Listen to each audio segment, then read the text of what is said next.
Cool for the Summer by Dahlia Adler. This immediately made me think of the Demi Lovato song, which it's literally based on the Demi Lovato song. That's literally the plot of this book, pretty much. It's very intentionally based on the Demi Lovato song. They sing it at one point. There's multiple Demi Lovato references. Demi Lovato does owe this author some royalties because I did stream the song about 1,000,000 times while listening to this book. I kept pausing it to go listen to the song because it is a jam. It's the only Demi Lovato song I like. I don't even like Demi Lovato, really. But I like this book. That counts for anything. So this is a YA. Really just a romance, I would classify this as. That's the main plot of the book. It's about this young woman discovering her sexuality. So we have our main character, Laura. She's just starting senior year. And she's just come off this summer fling with this girl named Jasmine. And she's never been with a girl before, but she finds herself falling for this girl. But she's unsure of what it means. And she goes back to school.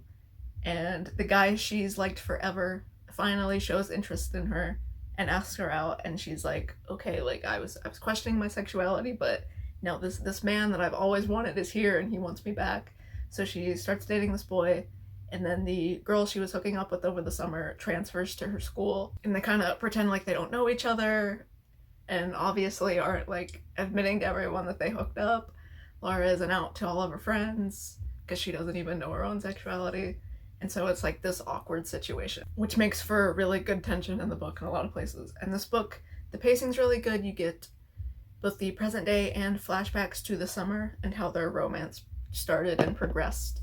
So that's good for sort of like drip feeding you little pieces of information. And Jasmine sees her with her new boyfriend, and so she obviously doesn't say anything, doesn't want to ruin their new relationship. And, you know, it's the conflict of them sort of tiptoeing around each other. Laura realizing that maybe this boy she's with, it's not as great being with him as she expected it to be. She can't stop thinking about Jasmine. What does that mean for her? Can she reconnect with Jasmine, or has she blown it by ignoring Jasmine for too long? So on and so forth. There's a lot of, it's good drama. It's very drama rich.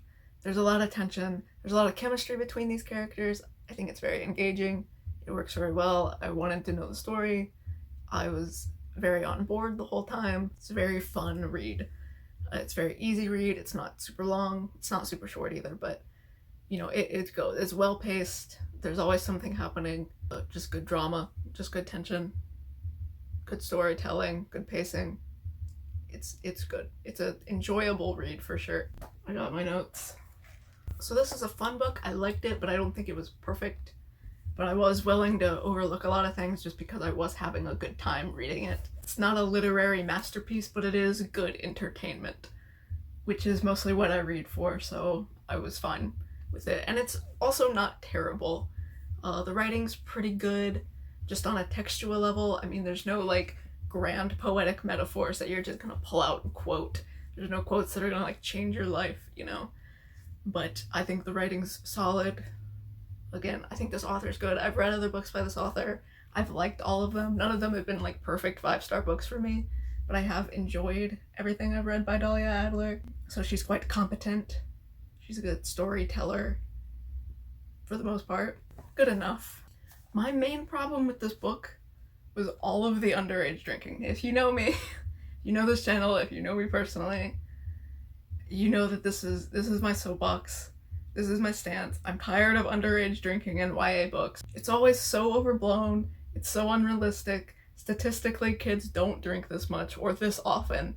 There was a lot of drinking in this book. And it's just like so weirdly casual that all of these kids are always drinking on a regular basis with just absolutely no concern for either the side effects or what their parents are gonna think and whether they're gonna get in trouble. And they do weird shit like they have a regular poker night where they drink hard cider and play poker. No, they don't. No, they don't. No kid has that. That's not real. These are like rich kids that do this. Maybe that's what rich people do. I don't think so. I don't buy that they just have these regular drinking poker nights when they're like 16 years old. I think Laura's in her senior year, so maybe she's like 17, almost 18. But some of these kids have to be like 16. Like, no, they don't. Like, even 17-year-olds, even 18-year-olds do not just have regular poker nights and drinking hard cider. That's not what kids do. A lot of these scenes in YA books feel like they're written by adults who don't know how to socialize without drinking. So they're just like, what do people do? Yeah, we have like game night, you drink, you know, hang out, drink. And then they just think that kids do the same thing, and they absolutely don't. Just statistically, just realistically. Then there's a scene where they're having a crab boil, like a big picnic feast, and it's the kids and also all of their parents. But all of the kids are like having their own little side picnic, and they're all drinking wine coolers at this family party. I'm like, why are all of your parents just okay with all of you underage drinking in plain daylight? And it's not posed as all of these parents are terrible and just don't care about their kids' way. And it's also not posed as a harm reduction. Oh, if my kids are gonna drink, I want them to drink where I can see them and not at some sketchy house party way. It's just, they're just drinking, no one cares, no one mentions it. No one's like trying to hide it and, you know, pretend that they're not drinking.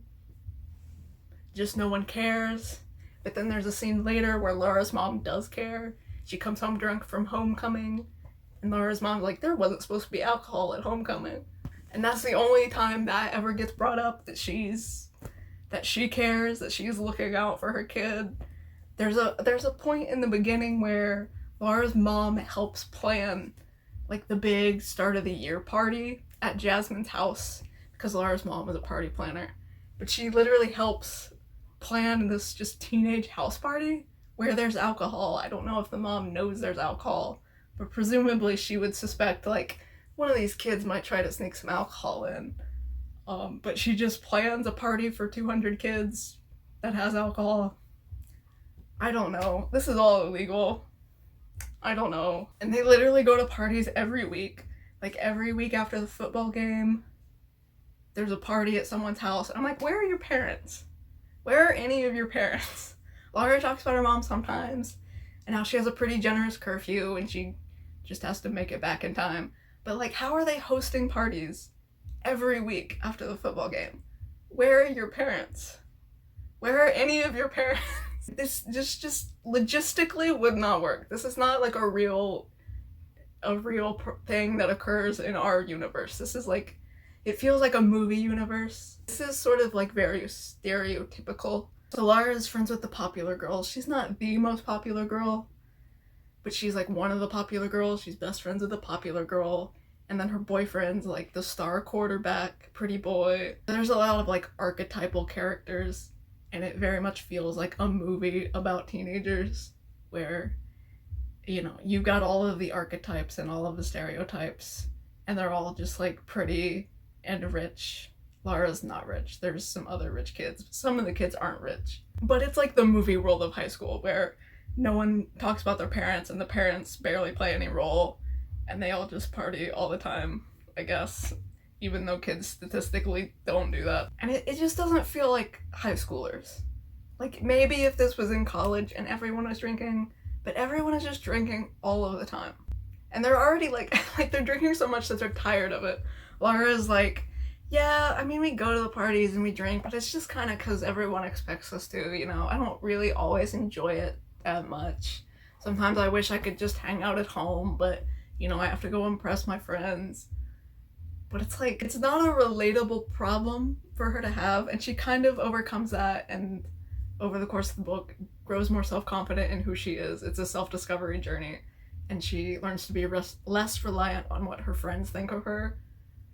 But like that aspect of it where she's like, I don't want to go out drinking every Friday, you know? I'm just doing it because everyone expects me to. That's not a relatable thing for teenagers because that doesn't happen. Kids don't go out drinking every weekend. If this was in college and everyone was like partying every weekend, maybe that is a bit more realistic than 16-year-olds having house parties every single weekend. It's just not. Just, where are your parents? Where are your parents? So that's my pet peeve in books. I'm tired of underage drinking in books. It happens way too much in way too unrealistic settings. And it's just because of like movies and the depiction of teenage life in movies, and it just doesn't feel super realistic. But that was really the only thing I didn't like about this book. Again, I had fun reading it. I liked the romance. I liked these characters for the most part. I liked the tension. I liked wondering what was going to happen and when was going to happen, and, you know, the will they, won't they. One other problem. So early on, Jasmine, in the flashbacks, so during the summer when they first meet, Jasmine tells Laura that she wishes people would just say what they mean, because they're talking about like these parties and how it's sort of all performative and they're all trying to impress people or just going through the motions because they're doing what they think is expected of them. Or she'll talk about how you go on a date at the movies, but it's really just a guise to make out during the movies, so like why are we even going to the movies? Just make out, just say you want to make out with me. She's very direct, and that line, that like motto, is a very big driving factor of their relationship, where it says just admit what you want, and that's what gets them to kiss for the first time. And like repeating that refrain allows them to open up and just admit what they want over the summer when they're together.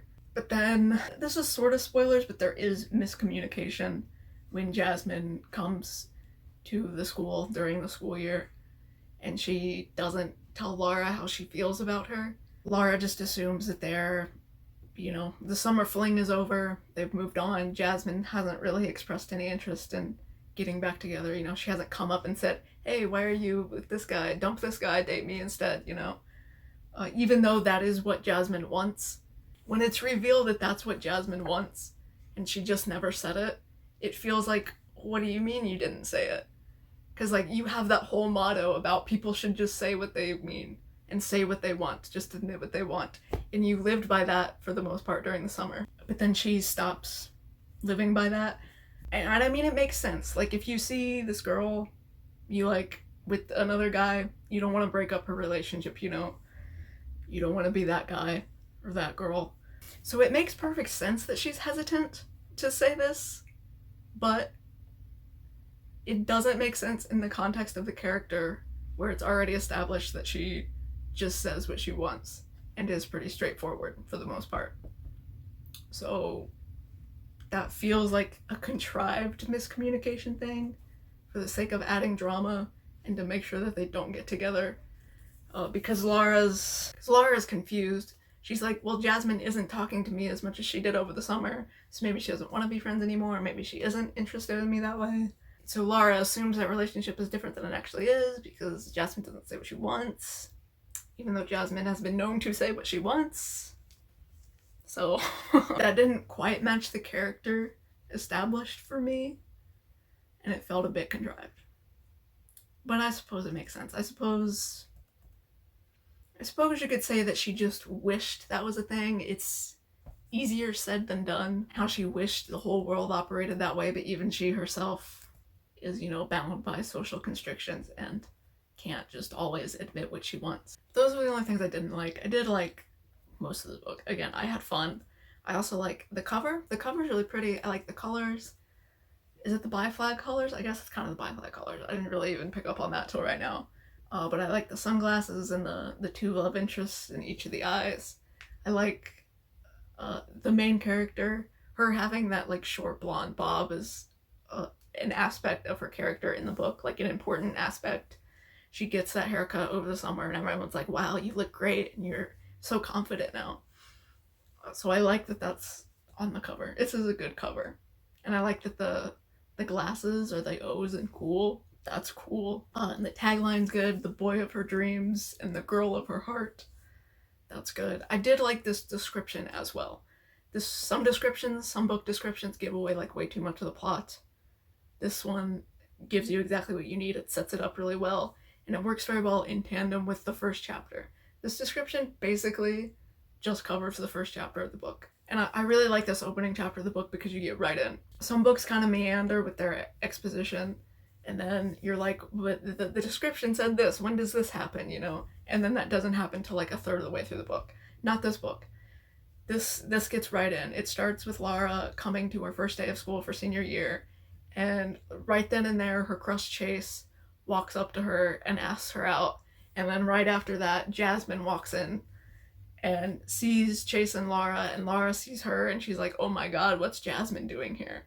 And then that immediately sets up like, oh, here we're going to get introduced to Jasmine via these flashbacks where they first meet, and then we'll understand the drama. It works. So you get right in there, right into the good bit. No meandering exposition, no description that spoils everything. The description's really nice. The start point's really nice, so it's really easy to get into. Again, I enjoyed this the whole way through, but it gets you right in. There's no adjustment period, so I do think structurally it's very competent, and I like the alternating flashbacks and present day, and how they sort of work in tandem, and they don't give you too much all at once. And also the Jasmine Summer storyline isn't just exposition that's told to you. You actually get to see it in scene. That's nice. So yeah, it's a well-structured book.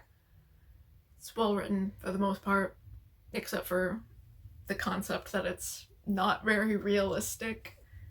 Sort of. I mean, it's semi-realistic. They sort of feel like real teenagers in that they're insecure, they don't know themselves super well. They don't always know what they're gonna do, like for college, career-wise, exploring new options and things like that. So they mostly feel like real teenagers, but it is like a glamorous, Hollywoodized sort of version of what being a teenager is like. So it's not the most grounded YA that it could possibly be, but it's fun and it's entertaining, and that's what I want out of the book. And if you're a kid reading this and you're questioning your sexuality, this would probably be a good book for that. You know, good camaraderie. You would probably feel seen. And this talks about bisexual representation explicitly, and being confused. Like Lara has a friend who's bi, but she's always known she was bi.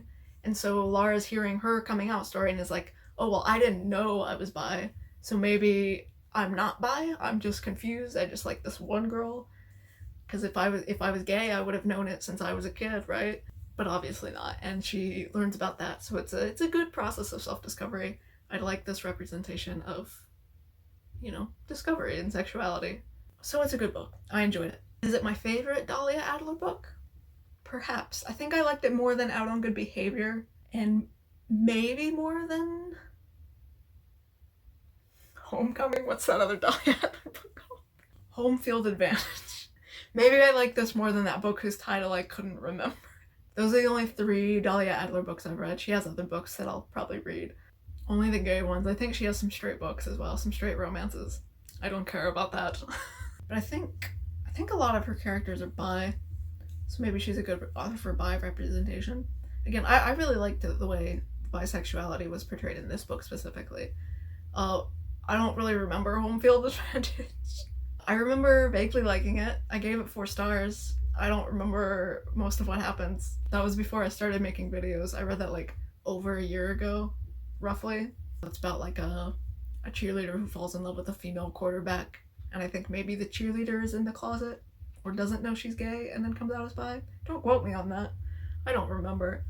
But it was pretty good. And then Out on Good Behavior is like pretty good too. But I liked that romance a little less.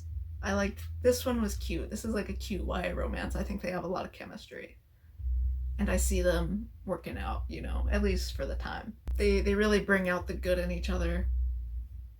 And it's a cute little romance. You know, they're kids and it's cute.